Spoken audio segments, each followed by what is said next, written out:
I've been told. Tell me. I've been told she's fearsome. Fearsome. So that there's a lot of things that are missing in this that should be there. Way too much energy. We have found, and I have posted on my community tab here on YouTube, another little girl looking exactly like Lily on a clothing website online. Is it Lily? Another thing that's the first place I go to what's missing. There's no anxiety in there. There's no worry in there. There's no eyebrows up. And there's a special kind of confidence that comes with saying nothing. It's the kind of confidence that comes from deciding the risk of answering is bigger than the risk of staying quiet.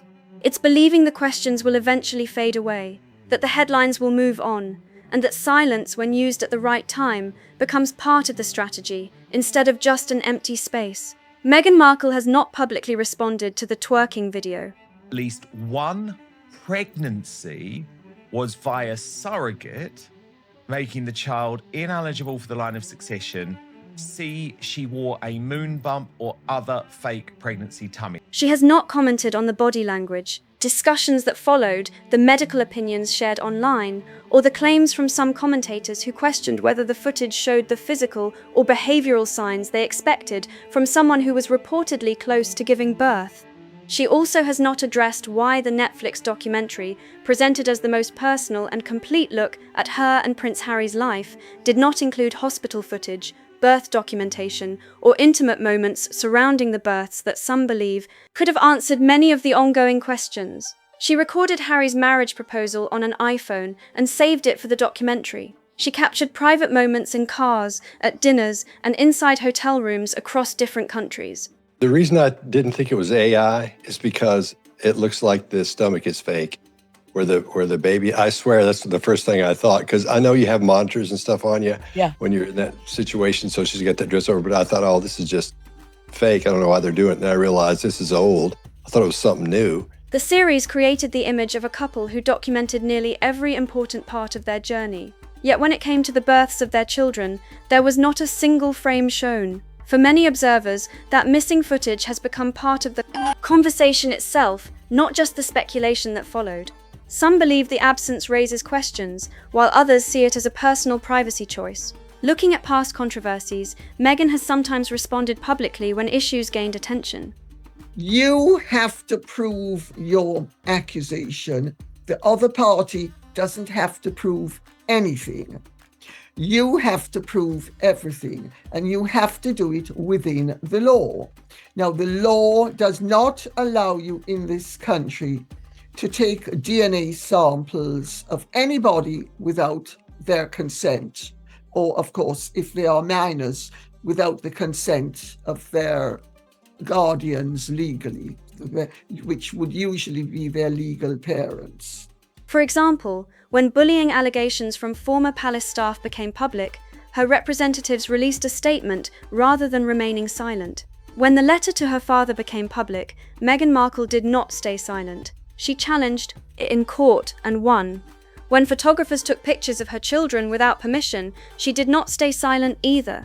There were lawyers, official statements, and a clear public response. Looking at those moments, many people point out that she has often responded directly when she believed something seriously affected her or her family. Similarly, the royal family is constrained by the law. Harry managed to get Archie's birth certificate as a result of the claiming that Archie was born at Portland Hospital. That is why some long-time royal watchers see this situation differently. They argue that silence can mean different things depending on the issue. Supporters say she has every right to ignore rumors, while critics believe the lack of a response keeps the debate alive. Those different views have continued for years without a direct public answer to every claim. The reason this discussion matters to some people is because of the rules surrounding the British line of succession. To a woman who was identified at the time of the birth as the Duchess of Sussex, but was not Rachel Meghan, Her Royal Highness the Duchess of Sussex. Questions have been raised by some commentators about the requirements for children to be included, and those discussions have fueled ongoing speculation online. Meghan and Prince Harry have not directly responded to every rumor about the births of Archie and Lilibet, and those claims have continued to circulate despite the lack of confirmed evidence supporting them. Even in Spare, Prince Harry does not appear to directly address those specific rumors, leaving critics and supporters to draw their own conclusions. Many of those discussions return to the twerking video. Because had it been Rachel Meghan, Her Royal Highness the Duchess of Sussex, they wouldn't have needed to amend the birth certificate to eliminate Meghan as the possibility of the woman who gave birth to the baby. Supporters see it as a light-hearted family moment, while critics focus on what they believe they are seeing on screen. They point to a woman said to be only hours from giving birth, who appears to be dancing comfortably, moving freely, and performing for the camera without the cautious movements that some people personally associate with the final stage of pregnancy. Body language analyst Scott Rouse has publicly shared his interpretation of the footage, saying he did not notice the protective body language that he personally expected based on his own observations of pregnancies. Clinical and forensic psychologist Dr. G has also offered his opinion, questioning whether the range of movement shown matched what he would have expected from his own experience. The reason that it's important to royal watchers is because for their children to be in the line of succession, they have to be born by Meghan Markle. It has to be Prince Harry's child. They can't use a surrogate. And so people are saying, we deserve to know. These are interpretations and opinions that have been discussed publicly, and they remain part of a broader debate rather than established fact. It is important to point out one detail that often gets overlooked. Neither of these men is a physician, and both have openly acknowledged that. Neither has claimed to provide a medical diagnosis or presented their observations as established fact.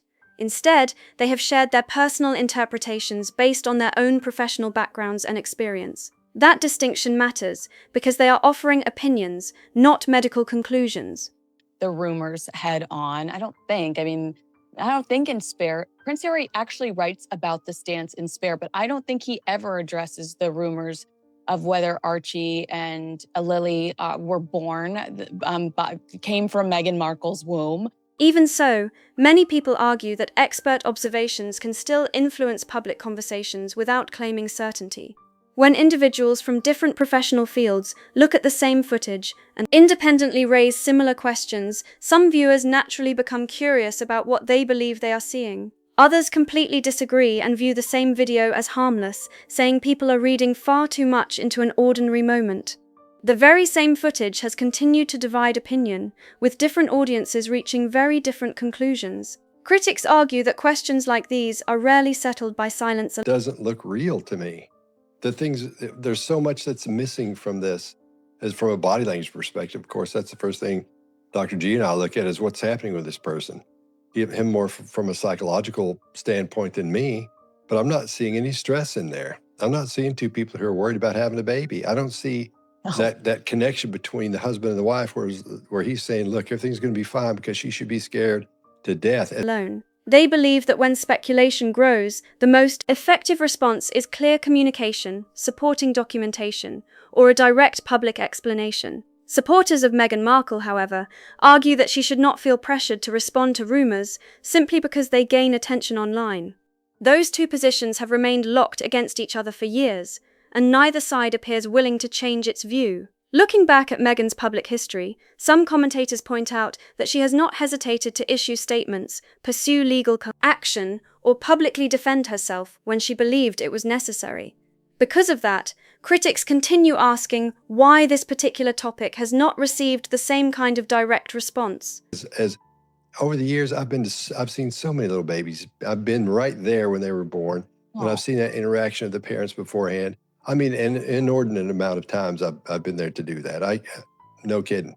And we're not seeing the things we should be seeing. There's too much smiling going on. Whether that silence reflects a personal choice to protect privacy or a strategic communications decision depends entirely on who is interpreting it, and no official explanation has been given to settle the debate. Supporters often compare that approach with how Catherine, Princess of Wales, handled intense public attention surrounding her own health.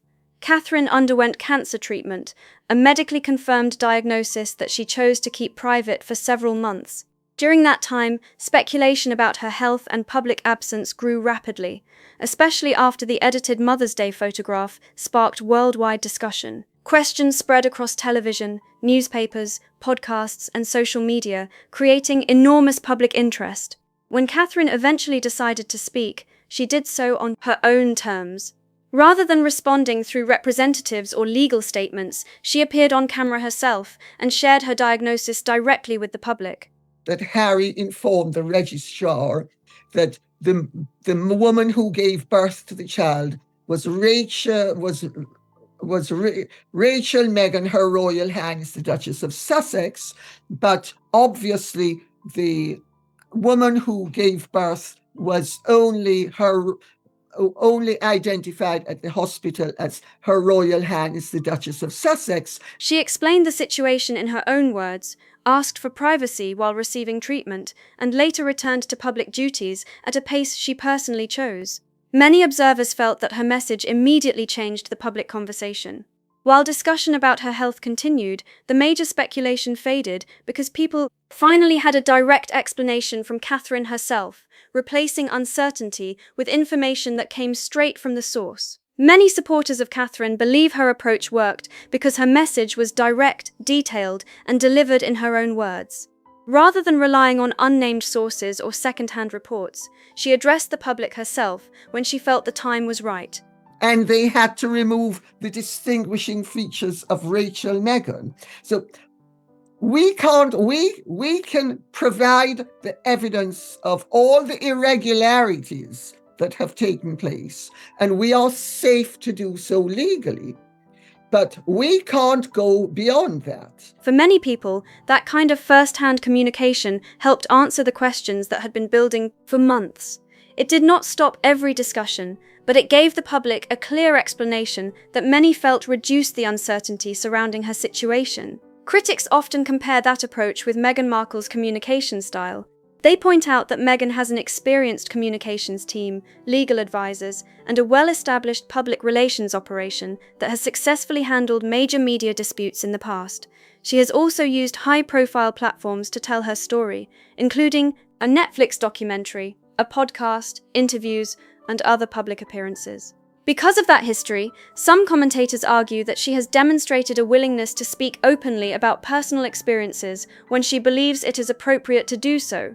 Those same commentators argue that the discussions surrounding the twerking video, the absence of publicly shared birth documentation, if in America they choose to go beyond that, Harry and Meghan then have a choice. They sue, in which case they can be deposed and would be deposed, and then they have to explain away all of the anomalies. And the rumors that have circulated online for years have not received the same direct public response. Supporters see that as a reasonable decision to protect private family matters.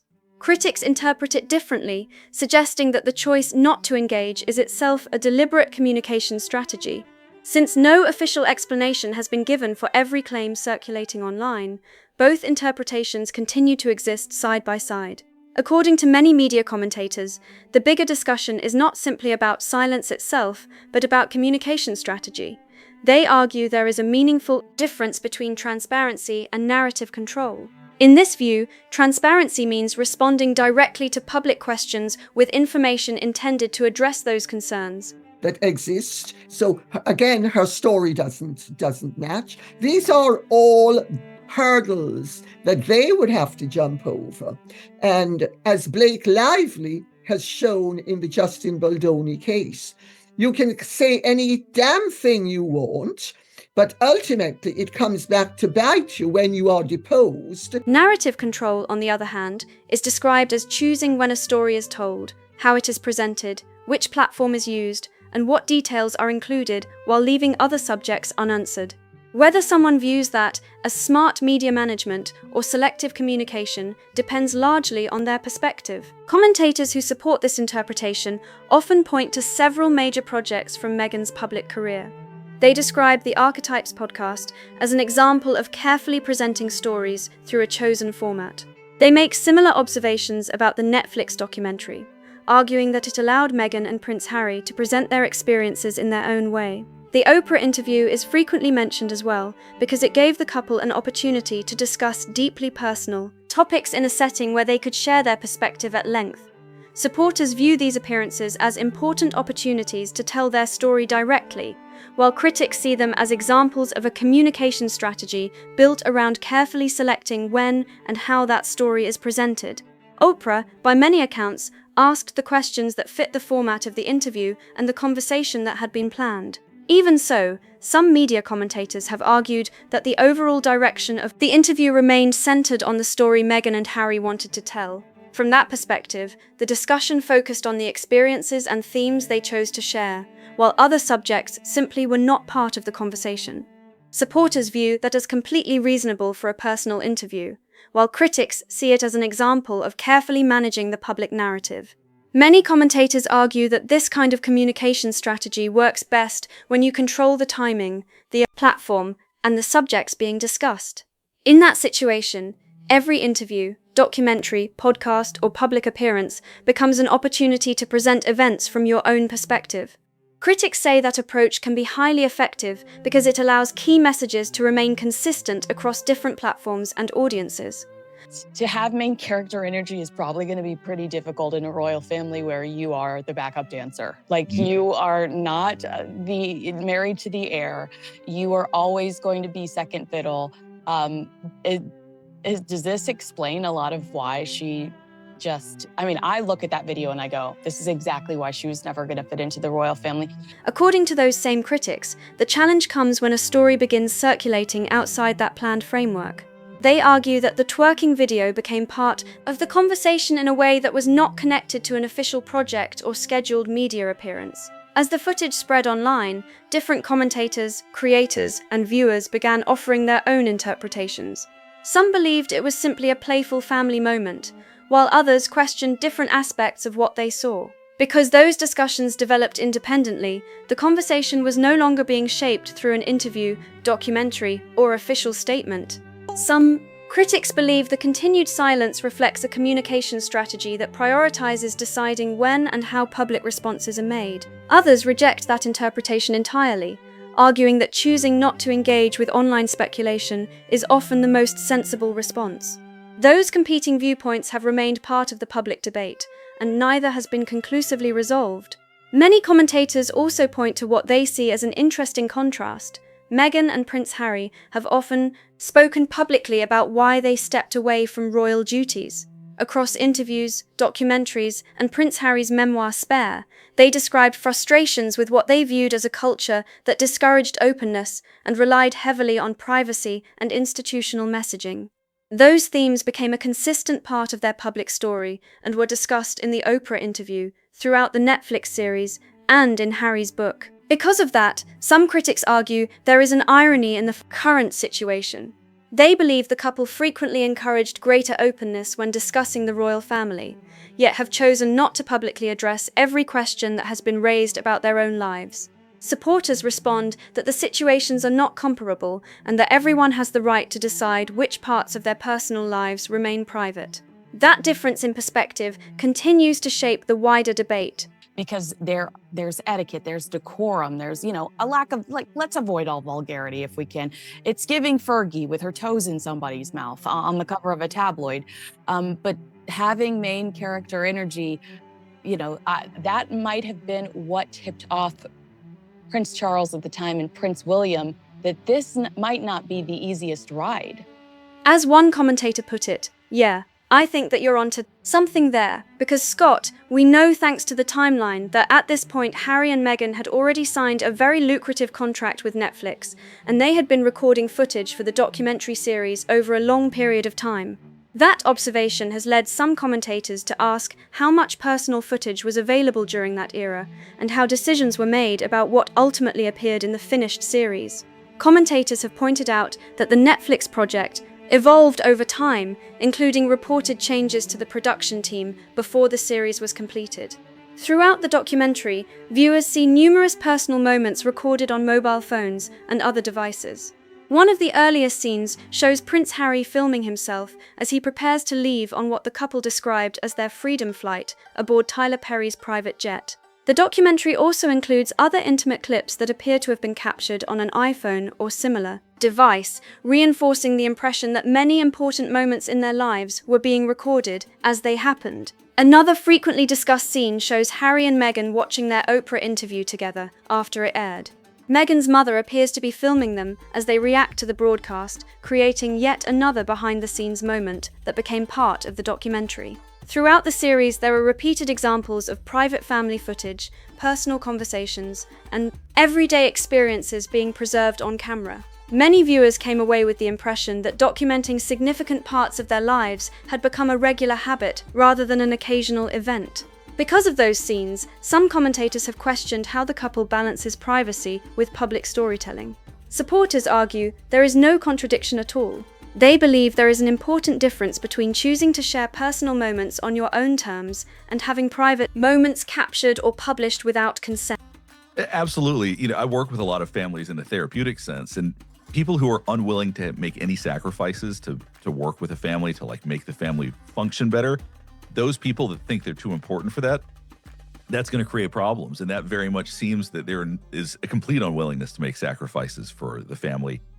Critics, however, argue that because so much personal footage was intentionally preserved and later included in major media projects, it naturally raises questions about what was selected for release and what was left out. Those different interpretations continue to shape the public conversation. Some commentators have even speculated that certain personal recordings may have been created with future projects in mind, although there is no public confirmation that this was the case. Others believe the footage simply reflects a couple documenting important milestones in their lives. Without direct confirmation from those involved, the reasons behind those recording decisions remain open to interpretation. From the perspective of some critics, the broader discussion goes beyond any single video. They argue that the central issue is how public questions are handled once they begin attracting widespread attention. Over the years, various commentators have continued raising questions based on publicly available footage, official timelines, and information already in the public domain. Supporters of Meghan and Prince Harry reject many of those claims and maintain that the couple should not be expected to answer every rumor or online theory simply because it gains attention. Some critics also draw comparisons between the couple's current communication approach and the criticisms they previously directed toward the royal family. What's the name of that, Dr. G? Isn't there something where people think that they're the star of their own show and everybody else is like the second? They're like members or the second banana in the show? What young people call it now is main character syndrome, basically. That's it. Which is the idea that they're the main character. Harry and Meghan have often spoken about their frustration with what they viewed as institutional secrecy and limited public communication during their time as working royals. Because of that history, some commentators argue there is an interesting contrast when the couple themselves choose not to publicly address certain topics. Supporters respond that the comparison is unfair, saying private individuals have every right to set boundaries around deeply personal matters.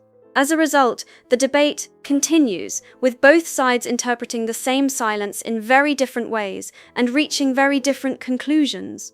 Some commentators argue that one reason this debate has continued for so long is because no one closely connected to Meghan Markle's public communications has directly addressed every question that critics continue raising. From their perspective, that absence has become part of the story itself. Supporters, on the other hand, argue that there is no obligation to respond to ongoing online speculation, and that choosing silence can simply be a way of protecting personal privacy.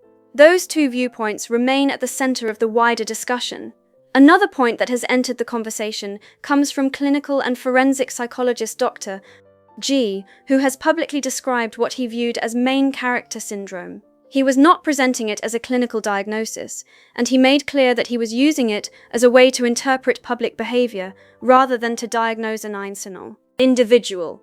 In his view, the phrase describes someone who appears to see themselves as the central figure in every story, with other people, institutions, and events playing supporting roles. Whether people agree with that interpretation or not, it has become one of the ideas discussed by commentators analyzing Meghan's public image. According to that framework, questions from critics are not necessarily viewed as legitimate requests for clarification. Instead, they may be seen as distractions from the larger story the person wants to tell. If someone adopts that approach, Dr. G suggests, they are less likely to interrupt their preferred narrative to respond to every outside criticism. Instead, the narrative simply continues while the criticism is left unanswered. That is one interpretation offered by commentators, although others completely reject it and argue that it reads too much into ordinary public relations decisions. As one commentator put it, to have main character energy is probably going to be pretty difficult in the royal family, where you are the backup dancer, you're not married to the heir, so you're always going to be second fiddle. That observation reflects the opinion of some critics who believe adjusting to royal life requires accepting a role within a long-established institution rather than standing at the center of every public moment. The same commentator continued by saying, "I look at that video and I go, this is exactly why she was never going to fit into the royal family, because there's etiquette, there's decorum, and there's an expectation to avoid behavior that might attract unnecessary controversy." That comparison reflects one person's opinion about the contrast between royal tradition and Meghan's public style. Supporters strongly disagree with that assessment, arguing that Meghan simply brought a more modern and informal approach to public life. As with many aspects of this story, the same events continue to be interpreted in very different ways depending on the perspective of the person watching. Some commentators have suggested that Meghan Markle's strong public presence may have influenced how senior members of the royal family viewed her early on. As one commentator put it, having main character energy might have been what tipped off Prince Charles at the time, and Prince William, that this might not be the easiest ride.